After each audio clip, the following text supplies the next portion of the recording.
eh, la Asociación Abuelas justamente informó la semana pasada de esta aparición.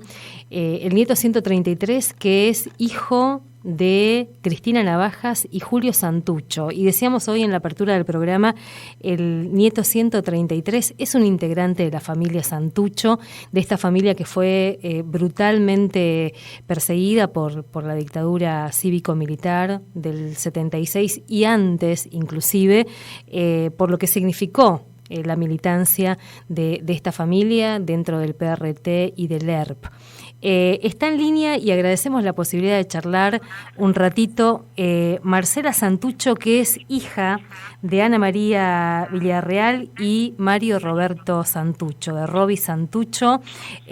Marcela vive en Misiones y bueno, quisimos un poco aprovechar eso también como excusa para charlar un ratito y para compartir con ella y con la audiencia lo que ha sido esta tan linda noticia. Marcela, muy buenas tardes. ¿Cómo está? Alicia Rivas la saluda desde la radio de la universidad, desde Posadas. Buenas tardes, Alicia, y a toda la audiencia. Gracias por esta invitación. Y sí, para nosotros fue como un milagro, ¿no? Uh-huh. Después de tantos años, 47 años para ser más exactos, aparezca en nuestra familia. Para mí es un primo, uh-huh. para mi tío un hijo que sí estaban buscando, no tenían certitud total, pero sí había sospecha, porque la madre, o sea, mi tía Cristina, tenía solo 2 meses de embarazo cuando fue secuestrada, uh-huh. Y sufrió las peores torturas, degradaciones, todo junto a mi tía Manuela, que mi hermana de Mario Roberto, que también está desaparecida hoy. Uh-huh. Y bueno, no pensamos que podría aguantar un embarazo en esas condiciones, ¿no? Tantos meses. Y bueno, pero sí, ella con su fortaleza logró dar a luz, y hoy esa vida nos encontró a todos nosotros, ¿no? Uh-huh. Leíamos algunas crónicas un poco también hablando de los testimonios de sobrevivientes que la vieron en distintos centros clandestinos de detención, dando cuenta que ella decía en cada lugar que estaba embarazada, ¿no? Como para advertir y para dejar ese mandato de que busquen a su hijo en este caso, ¿no? Sí, había solo una carta que ella había escrito a Julio, a mi tío, uh-huh, diciendo que tenía 2 meses de retraso, que se ponía, pero como no habían podido hablar, porque mi tío estaba en el exterior en ese momento, donde ella es secuestrada, estaba solo esa carta, que teníamos como sospecha de que... Y después sí fue vista en 2 centros de detención, en los automotores Orletti, uh-huh, pero estaría más embarazada en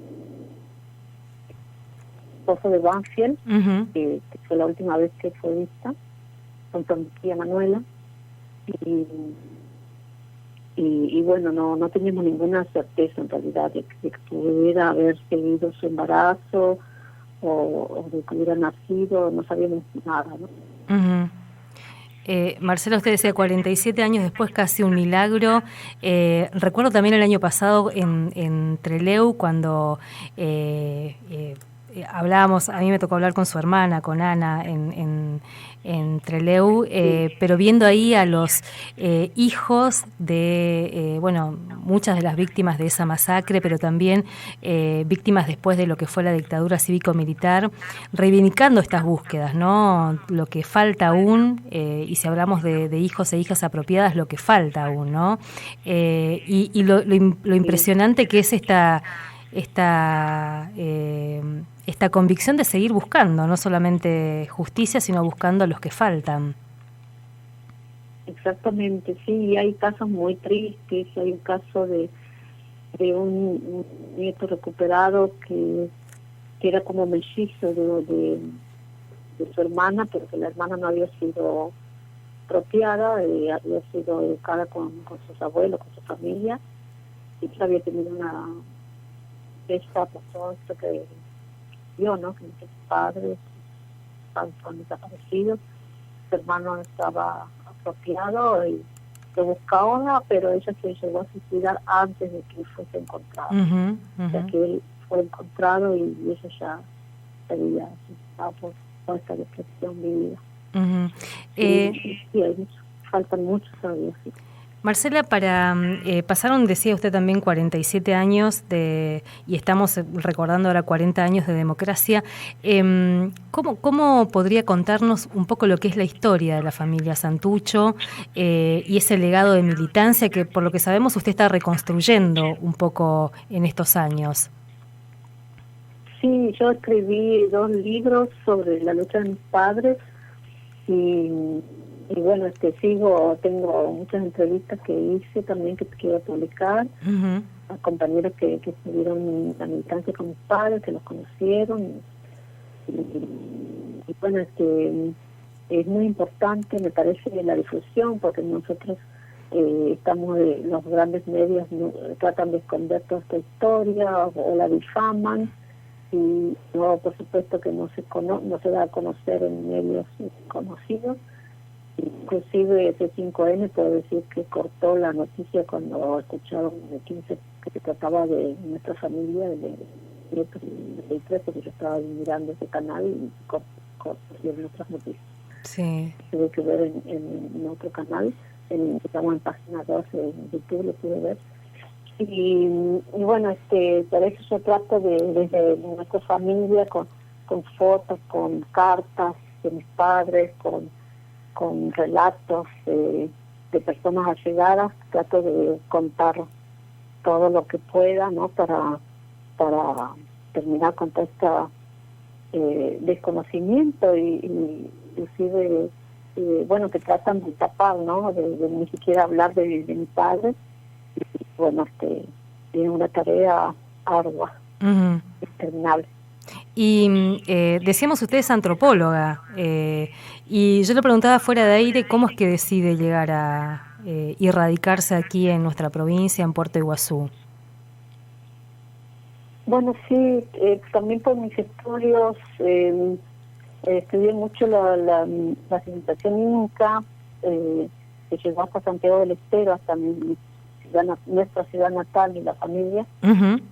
Pero también me interesaban mucho los guaraníes, que también es una etnia bastante grande, conocida, y bueno, trato de hacer algún trabajo de ese tipo, pero no es fácil porque con la nueva, digamos que ellos ya han perdido mucho de su cultura y aunque estén excluidos un poco del sistema, digamos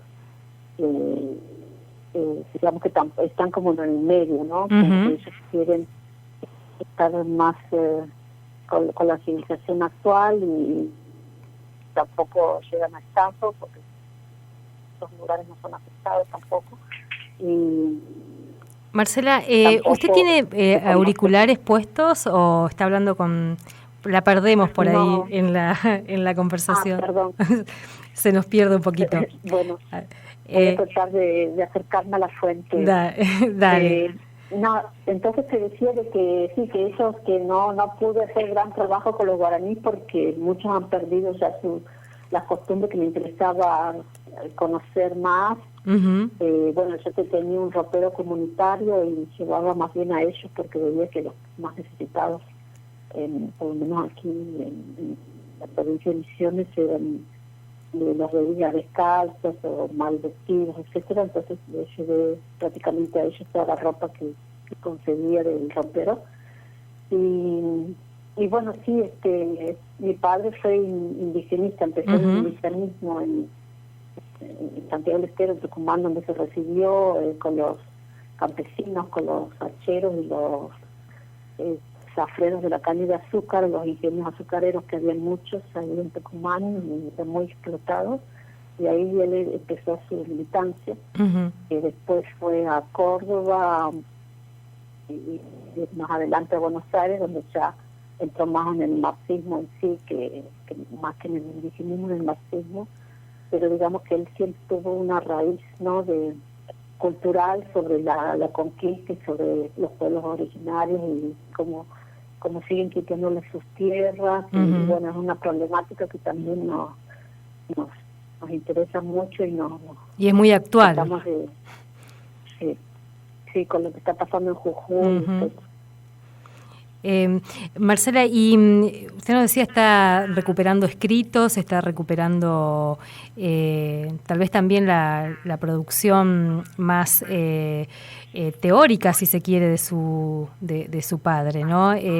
Hay varios libros en relación a este trabajo. Sí, bueno, el primero que yo saqué en el 2008 se llamaba Mi padre, el funcionario místico, y termina en el 72 con la masacre de Trelew, donde se lo dedico más a mi madre. Y el segundo, PRT, organizador del contrato del poder, termina con la muerte de mi padre en el julio del 76, el combate, cuando llegan los militares a secuestrarlo y todo lo demás. Y bueno, ellos abren fuego, ¿no? Porque él ya con su lugarteniente se encontraba con Benito Urteaga en ese momento. Ya sabían que nos iban a entregar comida al enemigo, ¿no? Y bueno, mueren los dos ahí en combate en su domicilio, digamos.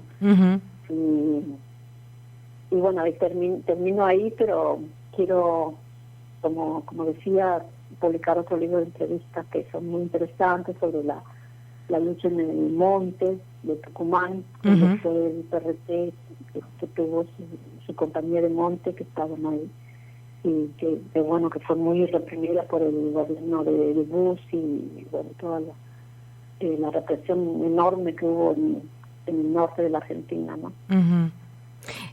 Marcela, y volviendo a esta recuperación de su primo en este caso, ¿no? Sí.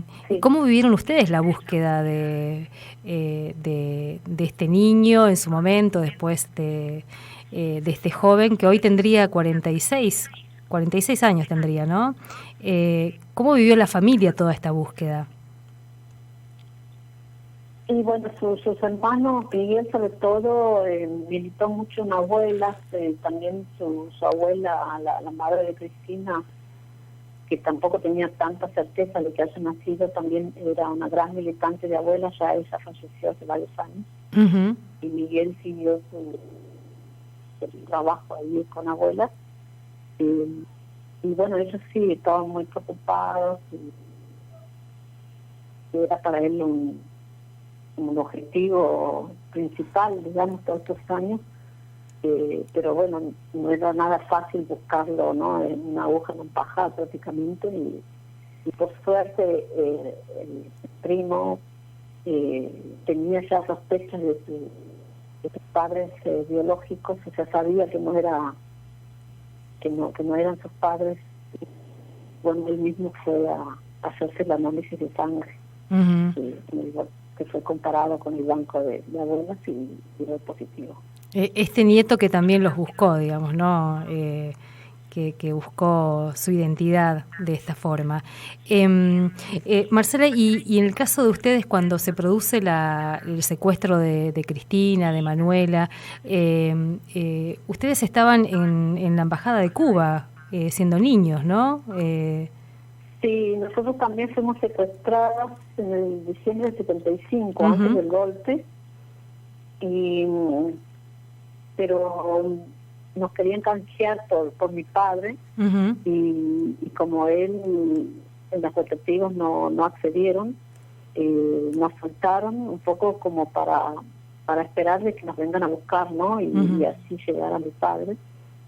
Pero nosotros recibimos un mensaje de que nos teníamos que asilar en la Embajada de Cuba. Vino un compañero al hotel donde nos tenían, que nos seguían, sabían todos los movimientos que teníamos, y él se sentó en el hall detrás de un diario de la época, que eran de esos muy grandes, que lo tapaba prácticamente todo, y yo lo reconocí, pero me di cuenta de que era peligroso, de que él podía estar en peligro.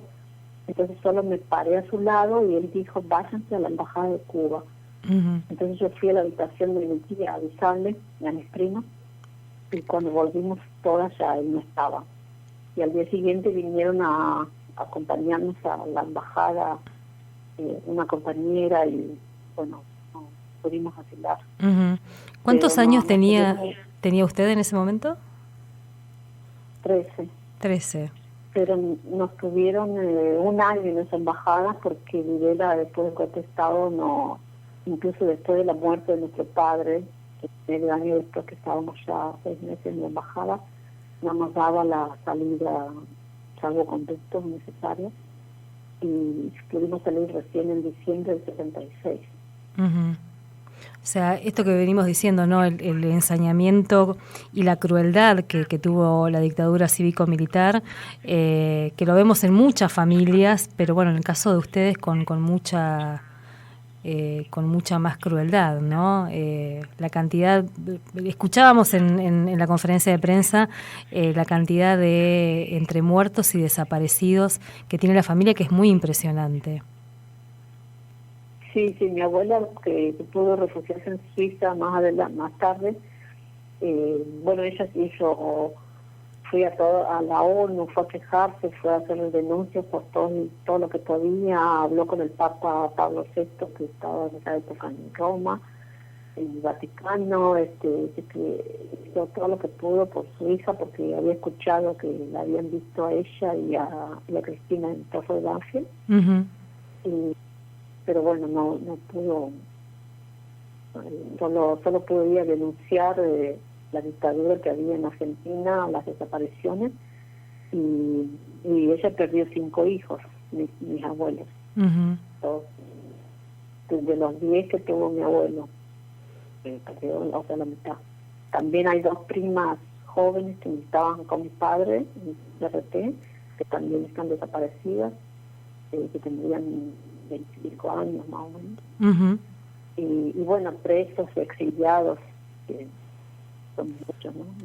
¿Y cuántos hijos apropiados o nietos todavía están buscando de la familia Santucho?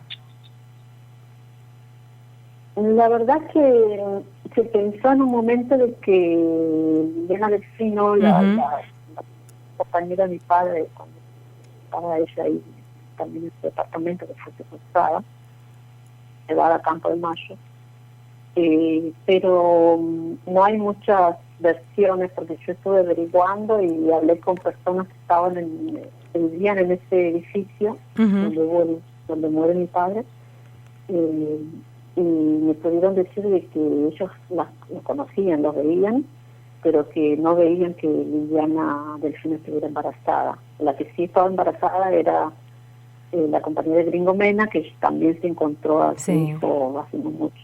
Uh-huh.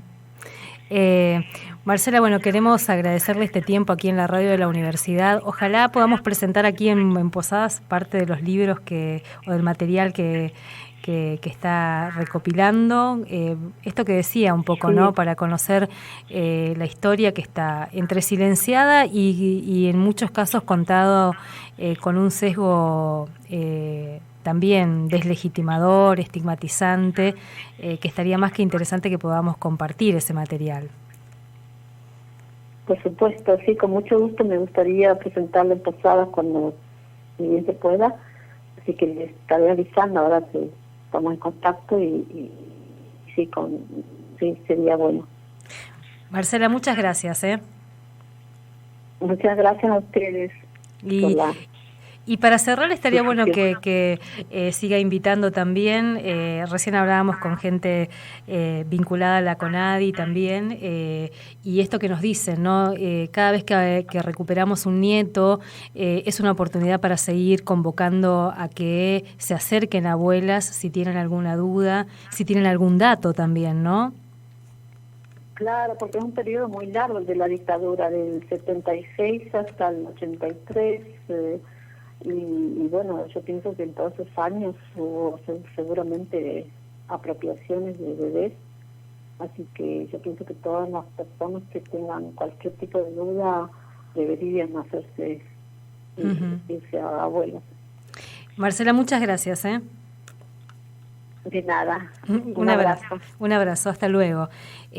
Hablábamos con Marcela Santucho, hija de Ana María Villarreal, asesinada en la masacre de Trelew, y Mario Robi Santucho, Santucho, dirigente histórico del PRT, del ERP, un fragmentito de nuestra historia reciente, como para seguir indagando. Vive en Misiones, vive en Puerto Iguazú.